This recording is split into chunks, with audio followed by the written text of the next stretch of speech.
አሁን እኔ አስተምራለሁ እዚህ ወንበር ትክዬ አስተማርኩት የማስተማራው ትምህርት የኔ አይደለም ከማን የተማርኩት ነው ከጉባኤ ያ ጉባኤ ከየት የመጣ ነው ከጉባኤ ያ ጉባኤ ከየት የመጣ ነው ከጉባኤ ያ ጉባኤ ከየት የመጣ ነው ከዛ ሄዶ ከማን ጉባኤ መት ይደርሳል ከክርስቶስ ጉባኤ ይደርሳል ማለት ተቆርጦ መውጣት የለበትም ማለት አሁን የማስተምረው ትምህርት በቅዱስ አትናቴዎስ ጉባኤ ይዳኛል ቅዱስ አትናቴዎስ ብሏል ማለት አለበት አንድ ሰው መጽሐፍ ቅዱስ ብሏል ብቻ አይደለም መጽሐፍ ቅዱስ እኮ ማለት ዝም ብሎ ለፋሲካ ሊሸጥ ተነጥቶ ሙክት ማለት የሚያርድልህ ባለሙያ ያስፈልጋል ዝም ብለህ አትውጠው ቆዳው ማለት እዚህ እነ ቀንዱ ይዋጠውና እየቀዳደደ ይጥላል ማለት እኮ እንዴ እኮ አይደለም የሚያርድ ባለሙያ ያለው እኮ አሁን እኮ ሰው ቤተክርስቲያን እኮ የአባቶች ቤተክርስቲያን ናት የአባቶች ቤተክርስቲያን እንደው በፊት መምህር አይደለም የሚባሉት አባት ማለት አባት ነበር የሚባሉት ባለማዊ ትምህርት እኮ ራሱ ሲኒየርስ የሚባሉ ሰዎች አሉ ሲኒየርስ ማለት ቀድመው በቃ የነበሩ የተማሩ አሁን ለዶክተር የሚያሳየው ስፔሻሊስት ነው ለስፔሻሊስቱ የሚያሳየው ሰብ ስፔሻሊስት ነው የሚያሳየው እንደዚህ ነው ኦፕሬሽን ቢሰራ ጣፊያይቱን ኦፕሬሽን ስታር እንዲያርግ ቀደዳት የሚለው ማለት እንደዚህ ዝም ብለህ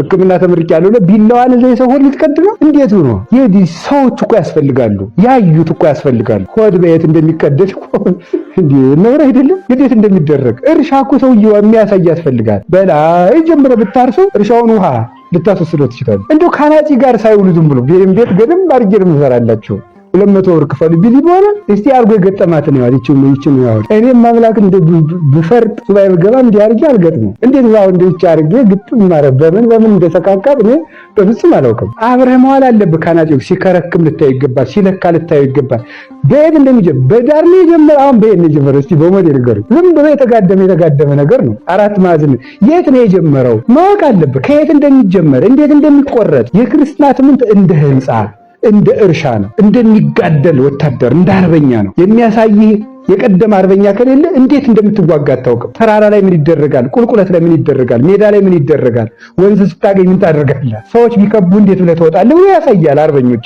ሁሉም ስርዓት አለው ያለ ስርዓት ብሎ እንደዚህ አይደረግ ስለዚህ ምን መሆን አለበት ነው ያለው የአርዮስ አንዱ ስህተቱ መጽሐፍ ቅዱስን በምን መተርጎም ነው ስለዚህ መጽሐፍ ቅዱስ በምን ይተረጎማል በቤተክርስቲያን በሉ ከዛ በምን ይተረጎማል በጉባኤ ይተረጎማል ከዛ በምን ይተረጎማል በሐዋርያት ሰንሰለት ይተረጎማል ጉባኤው ምኑን የጠበቀ መሆን አለበት ሐዋርያዊ ሰንሰለቱን ይሄን እንዳትረሱ ለመናፍቃንም ጉባኤ ያላቸውና ሐዋርያዊ ሰንሰለቱን መጠበቅ አለበት አሁን እኛ ምን ተረጉመው ሄዶ አራተኛው ክፍለ ዘመን ላይ ይተረጉሙት የነበሩት አባቶች ትምህርት መሆን አለበት አራተኛው ክፍለ ዘመን ላይ የነበሩት አባቶች የሚያስተምሩት ትምህርት ሁለተኛው ክፍለ ዘመን ላይ የነበሩት መሆን አለበት ሁለተኛው ክፍለ ዘመን የነበሩት ትምህርት ከአንደኛው ክፍለ ዘመን ሐዋርያት ጋር ሄዶ መድረስ ስላለበት የሐዋርያት ከነቢያት ጋር የማይጋጭ መሆን አለበት ይሄ የሆነ እንደሆነ ጉባኤያዊ አሁን ጊዜ እንደገና ደግሞ ቤተክርስቲያናዊ መሆን አለበት ስለዚህ አትናቴዎስ ማን ነው አርዮስ ከምን ወጣ ከቤተክርስቲያን ወጣ ቤተክርስቲያን ካስተማረችው ከናግናጤዎስ ትምህርት ወጣ ቤተክርስቲያን የሚባለው ይሄ ነው ሰንሰለቱን ብያቸዋለሁ ከአግናጤዎስ ወጥቷል ከፖሊካርፖስ ወጥቷል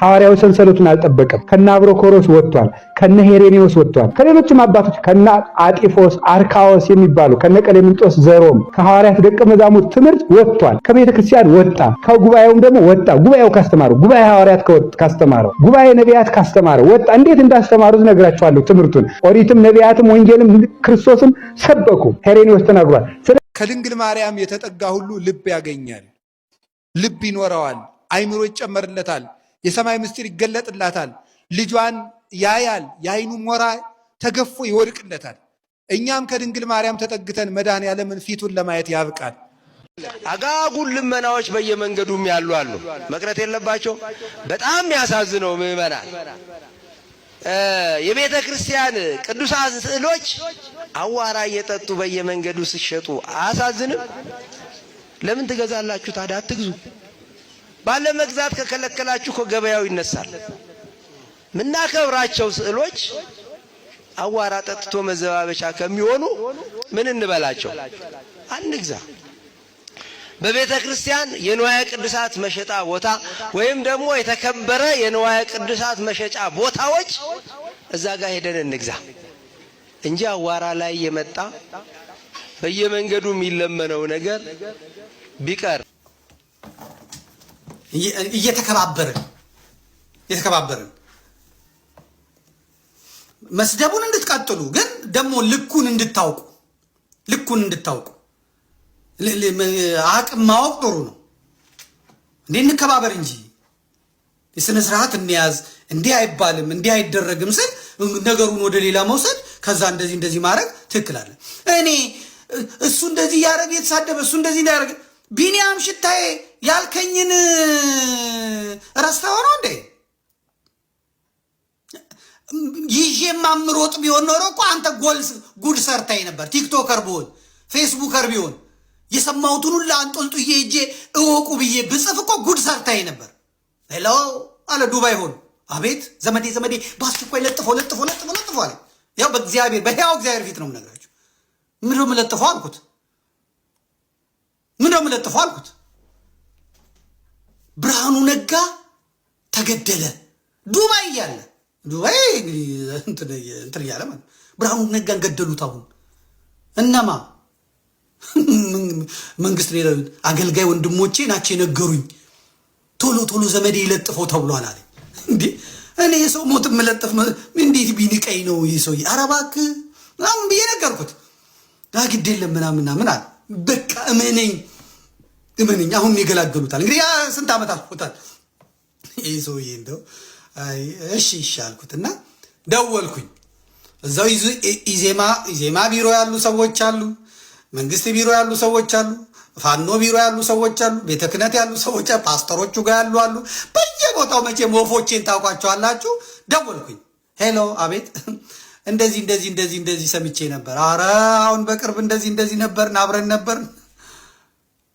በእውነት አዎ፣ እዚህ ጊዮን ሆቴል ነበርን፣ እንደዚህ ነበር። አይ አሁን ከተለያያችሁ በኋላ ገለውት ከሆነ መተውት ከሆነ አረ በፍጹም እስቲ ቆይ አለና በአንዱ ስልክ አድርገው ሄሎ አቤት እንደዚህ እንደ በሰላም ገብተሃል ምናምን ይለዋል ማለት ነው። አዎ ገብቻለሁ ምናምን ኦኬ በቃ ምናምን እኔ ሰማሁት ዘጋሁት ማለት ነው። ያው በሕያው እግዚአብሔር ፊት ነው የምነግራችሁ፣ በእመቤታችን ፊት ነው የምነግራችሁ። ጠልፈ መጣል ያልቻልከውን ዘመድኩንን አይ ይሄን ያህል ዓመት አገልግዬ በቴሌግራም ጽፌ በፌስቡክ ጽፌ ዘመዴ ይሄን ያለው ውሸቱን ነው የተባለ የሌለው አረጋግጬ ለክቼ ነው። እኔ ብርሃኑ መሞት ጮብ የሚያስረግጠኝ ሰው ነኝ እንዴ? ብርሃኑን በሐሳቡ በአስተሳሰቡ በሚሰራው ስራ አቃወሟለሁ እንጂ ልጆች አሉት ሚስት አለው። እኔ ይሙት እላለሁ እንዴ? እንደዚህ ምን አይነት ወራዳነት ነው?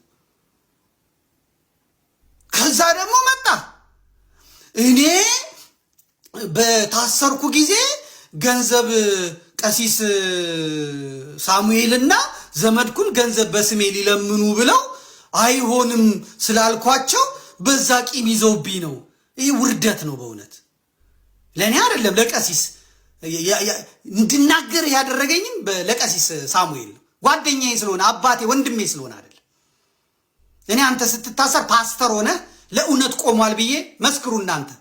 ለቢኒያም ሽታዬ እንደኔ ይጮኻል በመረጃ ቲቪ ፎቶውን አድርጌ ለ5-10 ደቂቃ እውነት ስለተናገረ እውነት ስለመሰከረ ፍቱት ብዬ እንደኔ እንትን ያልኩት አለ እንደኔ እንትን ያለው አለ የለም። እንደኔ እንደዛ ያደረገልህ የለም።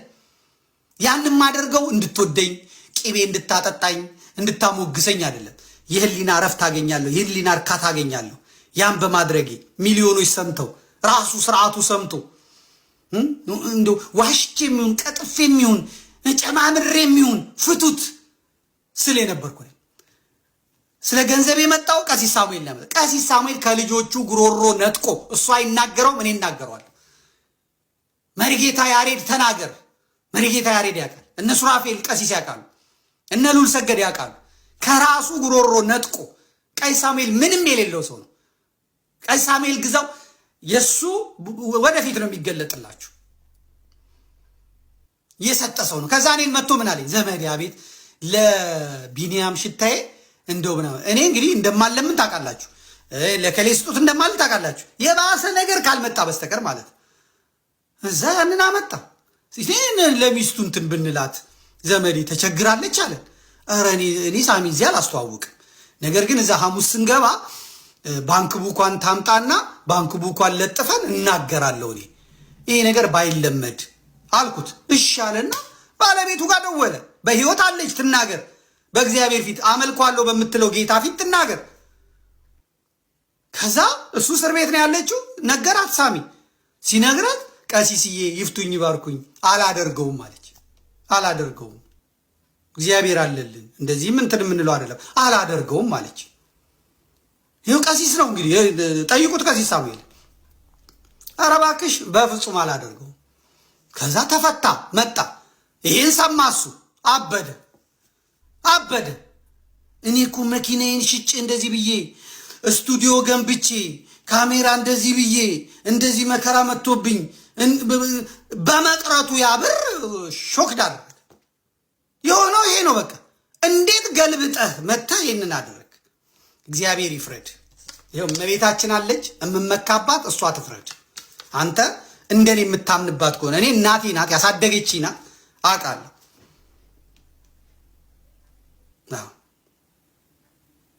ዙሪያ አሁን አቡነ ጴጥሮስ ትላለህ። አቡነ ጴጥሮስ እኮ ቤተክርስቲያኒቷን ያደሙ ያቆሰሉ፣ አብይ አህመድን የገነቡ፣ አብይ አህመድን ጡጦ ወተት እያጠቡ ዘንዶ ያደረጉ እኮ ናቸው አቡነ ጴጥሮስ የምትላቸው። የተሰበሰበው 2 ሚሊዮን ብር ነው። ወጪ ለወንድሞችም ለዘማሪያንም ለመምህራንም ለቲክቶከሮችም ለዩቲዩበሮችም አጠቃላይ ወጪ የተደረገው 1.1 ሚሊዮን ብር ነው። ገቢ የተደረገው በካሽ እስካሁን ድረስ አካውንት ላይ ገባው 1 ሚሊዮን ብር ነው። ጥያቄ ይሄ ነው። ምዕመናን ለቅዱስ ማርቆስ ቤተክርስቲያን አወጣን ብሎ ያስባሉ። 1 ሚሊዮን ብር ለቅዱስ ማርቆስ ሰጠን ብሎ ያስባሉ። ግን ይሄ 1 ሚሊዮን ብር ለማን ነው ገቢ የሆነው? ለቤተክርስቲያኗ እንዳንል ቤተክርስቲያኗ 1.1 ሚሊዮን ብር ወጪ አውጥታለች። ስለዚህ 100 ሺህ ብር ኪሳራ። ምክንያቱም 10 ሚሊዮን ብር አስበው ከዛ 7 ሚሊዮን ብር እናስገባለን ብለው አስጀምረው 7 ሚሊዮን ብሩን ገቢ አስበው ነው 1 ሚሊዮን ብር ወጪ አውጡት። ግን እስከ ትናንትና ድረስ ገቢ የገባላቸው ግን 1 ሚሊዮን ብር ነው። ወጪ የወጣው ደግሞ 1.1 ሚሊዮን ብር ነው።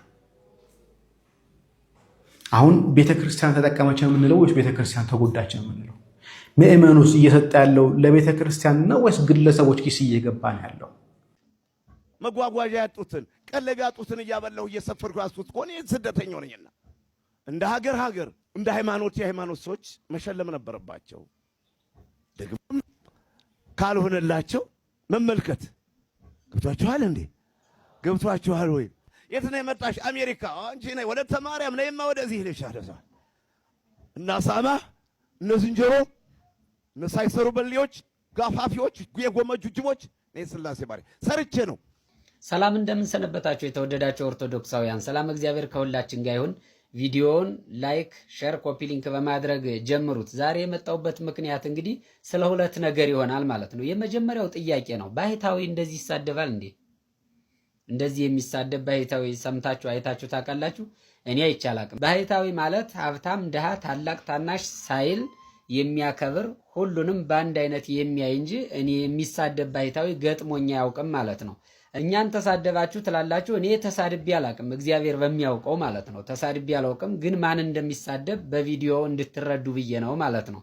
እና የሚሳደብ ባህታዊ ገጥሞኛ አያውቅም። ሌላው በመግቢያቸው እንደሰማችኋቸው እንግዲህ ትራንስፖርት የሌለውን ትራንስፖርት ችዬ ምግብ የሌለውን ምግብ ሰጥቼ ምኖር ባህታዊ ነኝ እኮ እንደውም መሸለም ነው የሚገባኝ ሲሉ ሰምቻቸዋለሁ መሰለኝ። እናንተም ሰምታችኋል። ለእነዚያ ሰዎች መልካም ሲያደርጉላቸው፣ ሲረዷቸው፣ ሲያበሏቸው፣ ሲያጠጧቸው በሰው ዘንድ ሙገሳን፣ በሰው ዘንድ ጭብጨባን፣ በሰው ዘንድ ከበሬታን ፈልገው ከሆነ መጽሐፍ ቅዱሱ ቀጥታ ይቃወመዎታል ማለት ነው። ምጽዋት ስንሰጥ ለሰዎች እርዳታ ስናደርግ በምን መልኩ መሆን እንዳለበት ጌታችን ኢየሱስ ክርስቶስ አስተምሮናል። በማቴዎስ ወንጌል ምዕራፍ 6 ቁጥር 1 ጀምረን ስናነብ እንደዚህ የሚል ቃል እናገኛለን። ለሰዎች ትታዩ ዘንድ ምጽዋታችሁን በፊታቸው እንዳታደርጉ ተጠንቀቁ፣ ያለዚያ በሰማያት ባለው አባታችሁ ዘንድ ዋጋ የላችሁም። እንግዲህ ምጽዋት ስታደርግ ግብዞች በሰው ዘንድ ሊከበሩ በምኩራብ በመንገድም እንደሚያደርጉ በፊትህ መለከት አታስነፋ። እውነት እላችኋለሁ ዋጋቸውን ተቀብለዋል።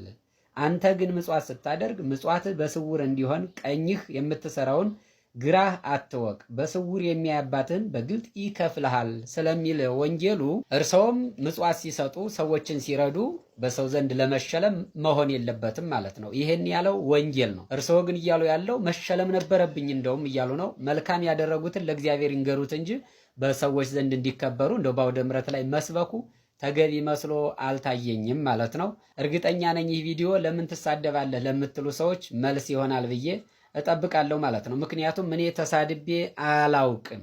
ራሳችሁ ፖስት ያደረጋችሁትን ቪዲዮ አምጥቼ የነገር ልክ አይደለም እላለሁ እንጂ ተሳድቤ አላቅም። ማን እንደሚሳደብ ግን ቪዲዮውን ደጋግሞ ማየት በቂ ነው ማለት ፈልጌ ነው። እና ሳማ እነ ዝንጀሮ እነ ሳይሰሩ በልዮች ጋፋፊዎች የጎመጁ ጅቦች ስላሴ ባሪ ሰርቼ ነው። አሁን ያለሁበት ሀገር ቅድስት ድንግል ማርያምን እንዴት አድርገው እንደሚያከብሯትና እንዴት አድርገው እንደ ብሔራዊ አርማ ጭምር እንደሚጠቀሟት ላሳያችሁ። ከዛ በፊት ግን ቲክቶኬን ፎሎ ማድረግ እንዳትረሱ። ያለሁት እንግዲህ የመቄዶንያ ዋና ከተማ ስኮፒዬ ላይ ነኝ። በስኮፒዬ ውስጥ የቅድስት ድንግል ማርያምን እንደ ብሔራዊ አርማ አድርገው ነው የሚጠቀሟት። ይህንን መገበያ ገንዘባቸው የ1000 ብር የብር ኖታቸው ነው። እንደምታዩት እንግዲህ ጌታ ኢየሱስ ክርስቶስን አቅፋ ድንግል ማርያም ስዕል አለ። እንዲሁም ደግሞ እዚህ ጋር ደግሞ ትንሽዬ የመላእክ ስዕልም ታያላችሁ። የአምላክ እናት የሚል ጽሁፍም ላዩ ላይ አለበት። ይሄ 1000 ብር ኖታቸው ብቻ አይደለም። እዚህ የ50 ብር የብር ኖታቸውም ላይ እዚህ ጋር ገብርኤል ሲያበስር ታያላችሁ። ይሄንን እንዴት እንደምታውቁት እዚሁ ላይ በጽሁፍ አስቀምጠውታል። አብሳሪው መልአክ ብለው በትንሹ አስቀምጠውታል። ከተሞቻቸው ላይ በጣም ግዙፍ የሆኑ የቅድስት ድንግል ማርያም ጌታ ኢየሱስ ክርስቶስን አቅፋ ያለበትን ሐውልት ሰርተዋል። በቅርቡ የሀገሪቷ ሙሉ ጉብኝት ቻናሌ ላይ ጠብቁ። አሁን ዛሬ በጣም ያዘኩበት ሰው በጣም ነበር በርቱ ያለ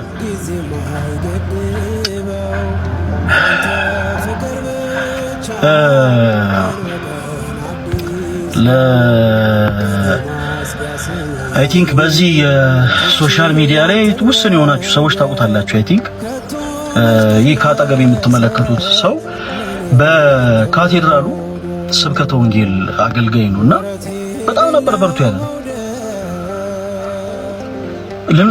አሁን እኔ በጣም ልቤ ስለተሰበረ ነው የተወዳጆች። እኔ አሁን የማንንም ስም እንድታጠፉልኝ አልፈልግም፣ ማንንም እንድትሰድቡልኝ አልፈልግም። ግን በቃ በጣም እናዝናለን ግን እንድትሉልኝ ይፈልጋል። ይሄ ሰው አይዟችሁ በርቱ፣ ኢቭን በእለቱ ከጋበዝናቸው መምህራን ጋር ቃለ እግዚአብሔር እንዲያስተምር ፕሮግራሙ ተመቻችቶለት ቃለ እግዚአብሔር ያስተማረ ወንድማችን ነው እና ከሰሞኑ እንደምታውቁት የተለያዩ ወሬዎች ሲነፈሱ ነበር በዚህ በሶሻል ሚዲያ። ብዙዎቻችሁ የምታስታውሱት ነው። በሶሻል ሚዲያ ላይ በጣም ብዙ ነገሮች ሲነፈሱ ነበርና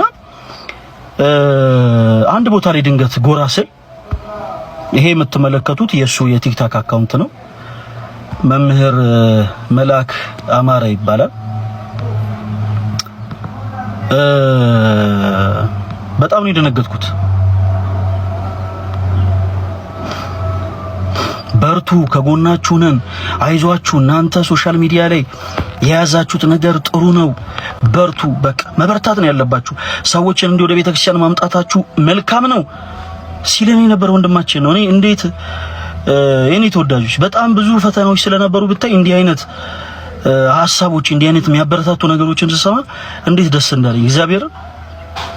ከዛ በኋላ የሆነ የነ ልደት ምናምን የተለያዩ ቪዲዮዎች የተፖሰቱ እነዚህ ሌቦች ምናምን የሚባልበት ቪዲዮ ስር ልክ እንዲህ አይነት ይኸውላችሁ የኔን ፎቶ ፖስቶታል። ምንም ችግር የለውም እሱ ችግር የለውም። አሁን እኔ ሌላ ነገር አይደለም ያስከፋኝ። እዚህ ጋር የሚታያችሁ ይመስለኛል። ይኸው መምህር መልአክ አማረ ይባላል እና ከሚያለቅጡ ሰዎች ጋር እንዲያውለብ ምናምን አይነት እኮ